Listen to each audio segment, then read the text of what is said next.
how to create a Ubisoft account. Hi everyone, welcome back to our channel. In today's video I'll guide you on how you can create a Ubisoft account, so make sure to watch the video till the very end. If you'd like to create a Ubisoft account, all you have to do is simply basically open up your browser, go to ubisoft.com. I will also make sure to drop a direct link down in the description box.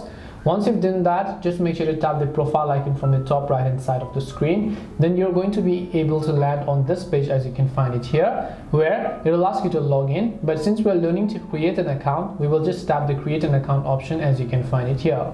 Once you tap on create an account option, you're going to be taken to this page where you have to simply enter the email address that you want to use, and also make sure to go ahead and basically re-enter the email address again here. Once you've done this, you want to make sure to choose a password that you'd like to use, and then after that just select a username, and then after that just select your date of birth as well as the month as well as the year. So you might also want to go ahead and then select all these dates respectively.